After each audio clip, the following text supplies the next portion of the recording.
supporte pas la forme d'élitisme quand on fait de la voyance ou de la cartomancie qui dit qu'on tient un discours qui met en fait, si tu veux, une distance entre la personne et toi. On a des dons surnaturels et ça je ne supporte pas. Je pense qu'on a tous ces capacités-là et que c'est le monde dans lequel on vit qui nous forge et qui est fait qu'à un moment donné, on devient super rationaliste et tout ce qui est de l'ordre de l'intuition, on en fait totalement abstraction. J'ai l'impression que pour les gens, souvent, les cartes, c'est de la voyance et dès qu'on essaye de faire un peu de développement personnel pour aider les gens, hein, ils ont du mal à...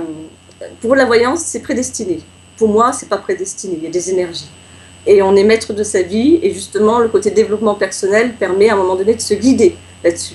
Voilà. La voyance, c'est les énergies actuelles, ben oui, en effet, ben, il y aura beaucoup plus tendance que le résultat, ben, il aille dans une direction. Voilà, c'est ma vision des choses. C'est personnel, hein. Et je pense que de lier les deux permet justement d'atteindre ses objectifs et puis de s'en sortir dans la vie. Par exemple, dans les expériences que je vivais petite, je vais te donner un exemple. Ma grand-mère écoutait énormément la valise d'RTL. Et dans le questionnement, je lui dis, au moment où la sonnerie sonne, qu'est-ce qui se passe si le monsieur se trompe d'1 franc? Et le monsieur, c'est un monsieur qui répond, et il se trompe d'1 franc. Moi, mon questionnement, c'était, mais alors est-ce qu'il a gagné ou est-ce qu'il n'a pas gagné la somme d'argent? Voilà. Donc c'était que des petites choses de cet ordre-là qui sont anodines. Et je pense que alors peut-être pas sur la valise RTL, mais je pense que tous les enfants vivent ce genre d'expérience. Donc ça, et ça arrivait relativement souvent. Voilà, j'en parlais pas. Il n'y a que ma grand-mère qui trouvait ça étonnant, ça la faisait rire, mais ni plus ni moins. Ça ne prenait pas une proportion du tout, c'était anodin. J'avais souvent des images visuelles qui me venaient, des photographies hein, qui sont très très rapides. Et avec le recul, j'ai toujours mis ça sur le compte de l'imaginaire, puisque je suis quelqu'un de très imaginative et que j'ai fait 6 ans de beaux-arts, donc c'était, pour moi, c'était totalement de l'ordre de l'imaginaire. J'ai commencé à m'intéresser aux cartes, j'avais 18 ans, je pense 17-18 ans, je ne me rappelle plus très bien, j'étais adolescente, parce que ça m'attirait, sans savoir pourquoi, puisque je n'y croyais absolument pas. On était entre amis et puis j'ai tiré les cartes, tout le monde rigolait, on ne prenait absolument pas au sérieux ce que je disais et je ne prenais absolument pas au sérieux ce que je disais. Je disais la première chose qui me venait en tête, également des images, mais bon, pour moi c'était comme quand j'imaginais un dessin ou une sculpture, donc il n'y avait rien d'étonnant. Et ces éléments-là, c'est-à-dire plus tard, ces personnes-là, quelques mois après, revenaient vers moi en me disant mais tu sais, ce que tu m'as dit, ça s'est réalisé. Moi, je prenais ça pour une blague, je pensais qu'on me faisait une blague. Je ne prenais absolument pas du tout ça, mais pas du tout au sérieux. Je me suis passionnée d'astrologie parce que je cherchais des réponses sur qu'est-ce que la réalité, quel était notre rôle sur la Terre. Je me posais énormément de questions existentielles. Et que l'astrologie me permettait je pensais avoir des réponses, mais qui pour moi étaient beaucoup plus rationnelles, par exemple que la cartomancie, parce que c'est lié à des planètes, la Lune a bien une influence sur les liquides, donc pour moi c'était quelque chose de plus crédible. On va le dire comme ça, que de la voyance, on tire les cartes et on dit quelque chose qui était absolument loufoque. Et puis en faisant de l'astrologie, j'ai été étonnée, alors pas en prévisionnel, mais en thème de naissance. J'ai été extrêmement étonnée des résultats. C'est bizarre, et puis bon, 1 fois, 2 fois, 3 fois, j'étais assez surprise. Je regardais ça avec beaucoup de curiosité, et pour moi c'était l'exploration plus que de la croyance en fait.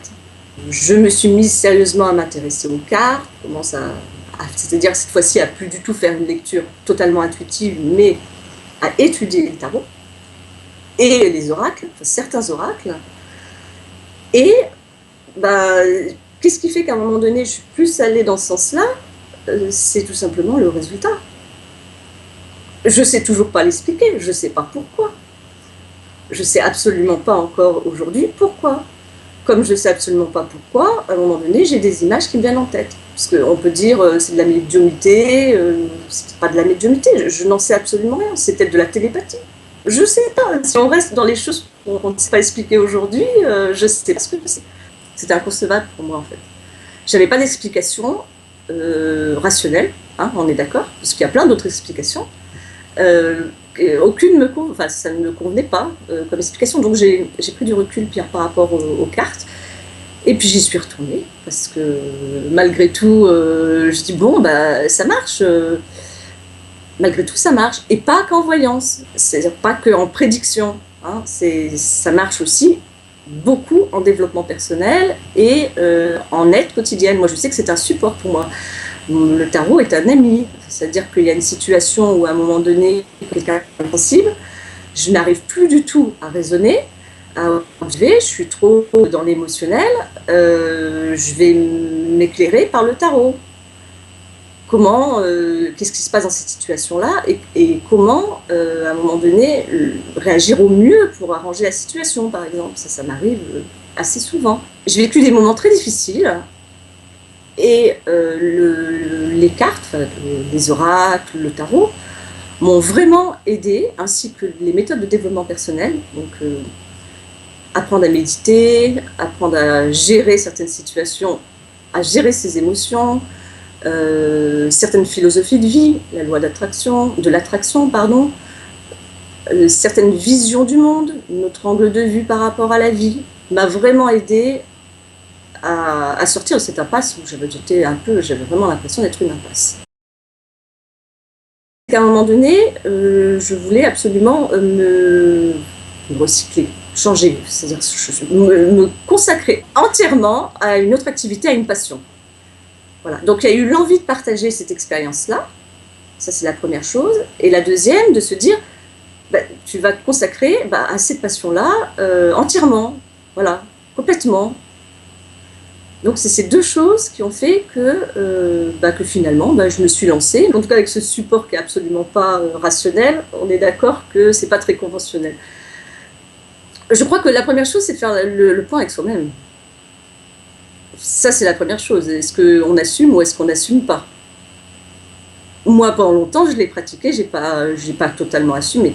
D'autre part, si on commence à se lancer dans un blog, ou en tout cas une activité où on est très présent dans les réseaux sociaux, il faut que ce soit vraiment une passion, parce que ça prend énormément de temps, je pense que tu le sais, mais énormément de temps.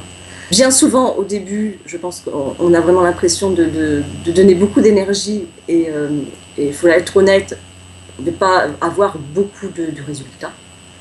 Donc c'est très fatigant psychologiquement de ne pas baisser les bras. C'est juste qu'on lance un truc dans la mer et il faut trouver la cible à un moment donné. Hein. C'est pas parce qu'on a notre site internet que ça y est, tout le monde va venir taper chez toi. Hein. Il faut trouver. Donc je pense qu'au début, c'est même assez ingrat. Je pense qu'il faut persévérer, donc c'est pour ça qu'il faut vraiment que ça soit une passion. Parce que je pense qu'on peut vite abandonner. Sur le site, on peut trouver donc des articles, des présentations de jeux, des présentations assez pointues parce que quand je cherche un jeu, j'ai l'impression de devoir chercher un peu partout des informations. La qualité des cartes, est-ce qu'elles sont brillantes, est-ce qu'elles sont mates, est-ce qu'elles sont épaisses, pas épaisses, à un moment donné, est-ce que, en effet, dans le livret explicatif, le mode d'emploi, on fait les cartes inversées, on utilise les cartes inversées ou pas, et pourtant, le dos des cartes, on ne peut pas l'utiliser inversé, et puis alors là, il n'y a rien de pire de se dire que on sait quelles sont les cartes inversées, d'autant plus que bien souvent, ce n'est pas toujours le cas, les cartes inversées, elles ne sont pas toujours... elles sont moins positives, bien souvent, ce n'est pas toujours le cas, il y a des exceptions. Donc, si on les voit, on truc, dès le départ, le tirage, c'est plein de petits détails, et il faut aller chercher un peu partout en général, quand on s'intéresse vraiment, qu'on a vraiment envie d'acheter un tarot ou un oracle. Donc, j'ai essayé de mettre en place des présentations qui prennent en compte tous ces détails-là pour qu'il y ait un endroit où on ait toutes ces réponses-là. Alors j'ai dû certainement en oublier, j'ai essayé, en tout cas par rapport à mon exigence, d'y mettre le plus d'informations possible. Donc ça c'est la première chose, donc on va trouver des présentations, on va trouver des articles de méthodes de développement personnel, Les belles pensées, hein, c'est des citations. Pour chaque jour, on commence, je relais sur les réseaux sociaux, sur Facebook et Google+, chaque jour, la petite pensée du jour. Parce que je pense que ça fait du bien, surtout quand on n'est pas bien, de se dire bon allez, il faut continuer, de pas désespérer qu'on est dans un projet, etc. Je pense que en tout cas moi ça a eu une action à une époque sur moi, donc j'ai trouvé ça intéressant de mettre ça. J'ai aussi mis en place ce que j'appelle la bibliothèque interactive des tarots et des oracles. En fait, c'est 2 outils en ligne qui permettent d'explorer des cartes ou des jeux en entier. Est-ce que la carte nous parle ou pas, donc à l'approche plastique. On peut directement, à partir d'une carte, aller explorer le jeu. C'est-à-dire, on tombe sur une fiche du jeu, et sur cette fiche, on trouve s'il y a une review vidéo de la présentation vidéo, et également un lien pour aller directement sur la présentation complète écrite, où on trouve d'autres informations. Et on peut également faire une recherche par objectif, c'est-à-dire qu'il y a aussi une problématique souvent sur les oracles, c'est que on me pose souvent la question, oui, mais cet oracle-là, est-ce que je peux faire de la voyance, est-ce que je ne peux pas faire de la voyance? Et tous les oracles n'ont pas l'objectif de prédire l'avenir. Mais que c'est vrai que finalement, quand on n'y connaît pas grand-chose et qu'on est attiré, on ne sait absolument pas comment définir ou comment décrypter l'objectif d'un jeu. Donc j'essaye de référencer, avec le temps que j'ai, le maximum d'oracles, avec un moteur de recherche qui permet de chercher par rapport à l'objectif et d'indiquer si on peut en effet prédire l'avenir ou pas avec ce jeu ou pas. Voilà. Donc il y a un moteur de recherche, quel est l'objectif? Est-ce que c'est de l'évolution personnelle? Est-ce que c'est de la très spiritualité? Est-ce que c'est de la psychologie? Est-ce que c'est un oracle qui a pour objectif principal, je précise parce que c'est assez limitatif, hein, de mettre dans une case, mais en tout cas principal, de prédire l'avenir ou pas. Donc voilà, ce sont des outils, c'est des bibliothèques où on peut chercher par objectif et sur lesquelles on peut explorer les jeux, on peut explorer les cartes et on peut également tomber trouver les informations du style quel est l'objectif principal, nombre de pages du mode d'emploi, etc., et accéder directement aux présentations des jeux. J'ai mis en place également des outils et des jeux que je donne gratuitement dans la malle. La malle, c'est le principe, hein, il y a des cadeaux dans la malle. Donc dès que j'ai un peu de temps, je crée un outil, par exemple le petit cahier pratique pour pratiquer la loi de l'attraction. J'ai mis à disposition gratuitement dans la malle. Et puis dernièrement, j'ai fait l'oracle des citations qui permet de se tirer au lieu d'avoir...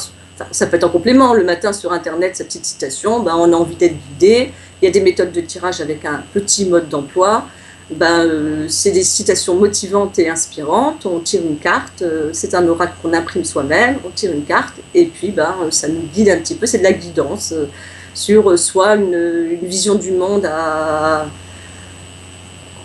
sur laquelle réfléchir, soit une énergie peut-être de la journée. Voilà, je mets en place régulièrement comme ça des outils également gratuits. La chaîne YouTube, on trouve tout ce qui est vidéo. Il y a également des cours que je suis en train de mettre en place sur le site et également donc du coup en vidéo pour apprendre à utiliser les oracles, le tarot.